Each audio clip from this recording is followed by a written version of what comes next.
29শে মে 2024 দিনটি আমার কাছে একটি স্মরণীয় দিন হয়ে থাকবে।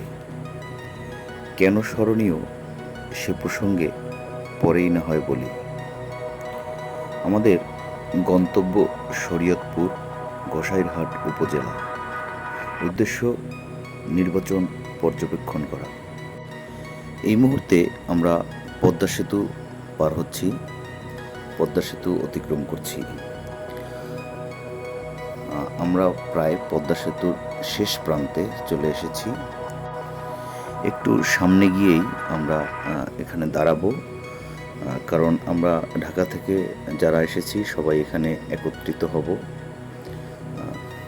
সবাই মিলে এখানে ফটো সেশন করব। কিছু টিম গাইডলাইন আছে, সেই বিষয়ে আলোচনা করব। তো আমরা যখন এখানে দাঁড়িয়েছিলাম ঠিক তখনই বিকট একটা শব্দ শুনতে পাই।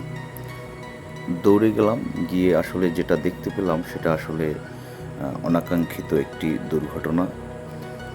দুটি গাড়ির সাথে অ্যাক্সিডেন্ট হয়ে আসলে পিছনে যে গাড়িটি ছিল সেই গাড়ির যে ড্রাইভার এবং ড্রাইভারের পাশে হয়তো বসা আরও দুটি লোক ছিল, তারা গাড়ির সামনের অংশটি ভেঙে ড্রাইভিং সিট এবং ড্রাইভার সহ পাশে যারা ছিল তারা উভয়ই আটকা পড়েছে।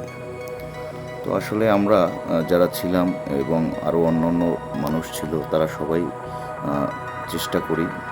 আসলে আমরা কিছুই করতে পারিনি শেষ পর্যন্ত, কারণ এমনইভাবে আটকে গিয়েছিল যেটা আসলে আমাদের পক্ষে উদ্ধার করা সম্ভব হয়নি। আমরা বিভিন্নভাবে চেষ্টা করেছি, অন্য একটি গাড়ি দিয়ে পিছনের গাড়িটি পিছনে নেওয়ার চেষ্টা করেছি, কিন্তু আসলে সক্ষম হয়নি। পরবর্তীতে 999-এ ফোন দিয়ে পুলিশকে জানানো হয়েছে। আসলে যেভাবে তারা আটকে পড়েছিল তাতে রেকার ছাড়া কোনোভাবেই উদ্ধার করা সম্ভব ছিল না। যাই হোক, আমরা সেখান থেকে চলে আসি। এরপরে আমরা আমাদের গন্তব্যে পৌঁছাই। আমাদের টিমে মোট 4 জন ছিলাম এবং আমাদের মূল লক্ষ্য ছিল আমরা দুটি কেন্দ্রের নির্বাচন পর্যবেক্ষণ করব, যার প্রথমটি ছিল চরমনপুরা সরকারি প্রাথমিক বিদ্যালয়। আমরা সেখানে পৌঁছে গেছি। তো আমরা রীতিমতো আসলে সেখানে প্রিজাইডিং অফিসারের সাথে দেখা করেছি, নির্বাচনের বিভিন্ন তথ্য নিয়েছি। নির্বাচনে বেশ উৎসবমুখর পরিবেশ ছিল। আসলে কোনো ধরনের অপ্রীতিকর ঘটনার সম্মুখীন আমরা হইনি। আর আমাদের প্রথম কেন্দ্রটিতে ভোটের সংখ্যা ছিল 2700+। তো আমরা সেখান থেকে যখন আমাদের কাজ শেষ করে পরবর্তী যে আরেকটি ভোট কেন্দ্র সেখানে যাই। আর সেখানে গিয়েও রীতিমতো আমরা প্রিজাইডিং অফিসারের সাথে দেখা করি এবং সেই কেন্দ্রটির নাম হচ্ছে চরমনপুরা খুনের চর সরকারি প্রাথমিক বিদ্যালয়। এখানেও খুব সুন্দর একটি পরিবেশ ছিল, আসলে উৎসবমুখর পরিবেশই বলা যায়।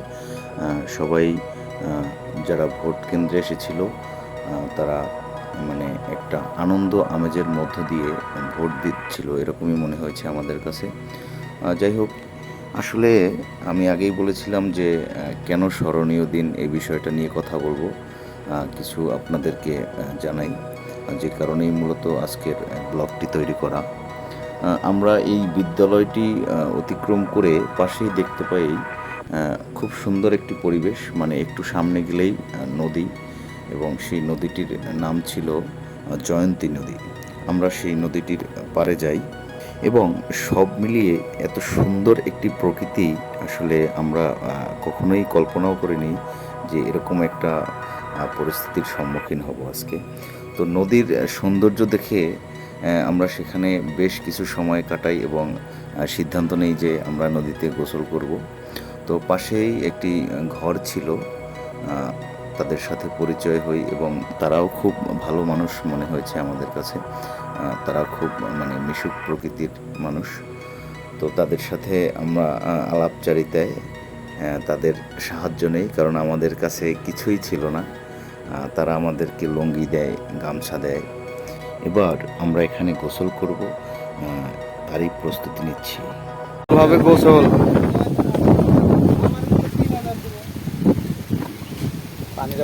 গোসল করার প্রস্তুতি নেওয়া হচ্ছে। এখানে এই যে নদীতে আমরা গোসল করবো এখন।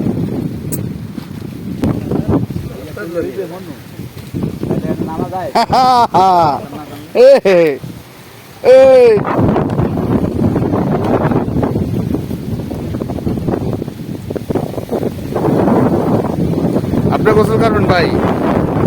তাহলে আমি আর বাকি থাকুন কে? হ্যাঁ, নদী দেখে আর লোভে মানলো না। না, সবাই গোসল করার জন্য প্রস্তুতি নিতেছে। অসাধারণ। আমি দেখি চেষ্টা করবো। তো এই যে লুঙ্গিতে সম্ভব, তো লুঙ্গি আনি নাই।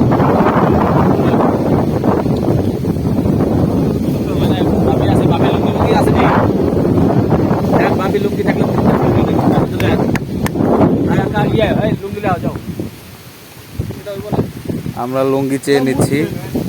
এখানে যে ঘর আছে এই ঘর থেকে লুঙ্গি। আল্লাহ ভাই, আপনি নামে যাইতেছেন? ওই ভাই আমরা নামবো তো, একসাথে নামি ভাই। এরপরে আসলে অনেক আনন্দ, অনেক মাস্তি, অনেক হই হুল্লোড়ে মেতেছিলাম আমরা। তো একটু সময় যেতে না যেতেই আমাদের একটি ভিন্ন চিন্তা মাথায় আসে। তো আমরা দেখতে পাই যে এখানে অনেক জেলেরা মাছ ধরছে নদীতে, ইলিশ মাছ সহ বিভিন্ন আসলে প্রজাতির মাছ। তো আমরা চিন্তা করলাম যে দেখি এখানে যদি মাছ পাওয়া যায় কিনা, ইলিশ মাছ। আসলে বুঝতেই তো পারছেন যে এখানে যদি আমরা এখন মাছ পেয়ে যাই সেটা হবে একেবারে জীবন্ত, তরতাজা যেটাকে বলে, নদী থেকে ধরে আনবে সেই মাছ।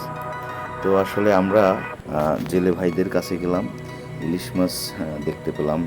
তারা 2টি ইলিশ মাছ পেয়েছে এবং সাথে আরও অন্যান্য মাছ ছিল। তো আমরা সেই মাছ এখানেই খাওয়ার সিদ্ধান্ত নিই এবং আমরা যেই পরিবারটির কাছ থেকে বিভিন্ন সুযোগ সুবিধা পেয়েছি তাদেরকে আসলে আমাদের মনের ভিতরের যে কথাগুলি সেগুলি শেয়ার করি যে আমরা এখানে মাছ খেতে চাই। তো ওনারাও খুব আনন্দের সাথে আমাদেরকে মাছ রান্না করে খাওয়াবে এরকম একটা মানে সিদ্ধান্ত দিল।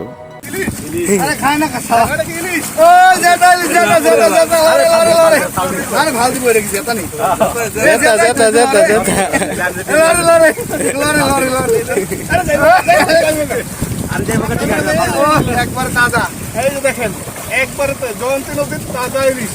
এই মাছ এই যে দেখেন,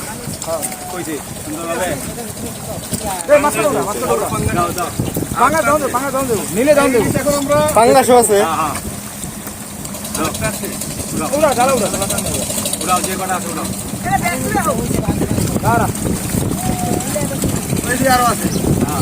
অনেক মাছ পাইছে।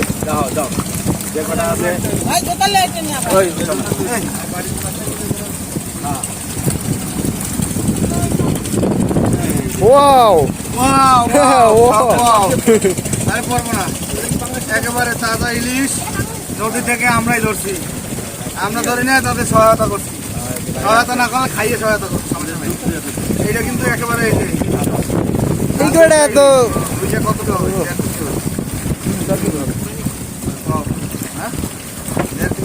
মোট কয়টা?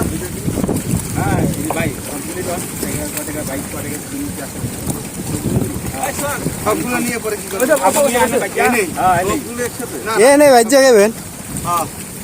ইলিশ দুইটা না রেডি খাইতে পারবেন আমরা ভাই। এটি হারা খাইবো না বড় এই ইলিশ দুইটা আমরা এই দুটো এখানে বাইতে খাবো। ভাইজা বুঝা খাওয়া দেন।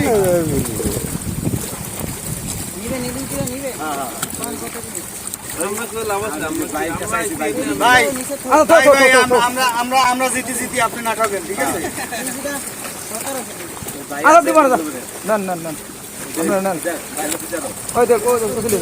দিবে না, উডেন টাকা দেওয়া আপনারা বাজেন ভাই যা এই টিকে যাবেন।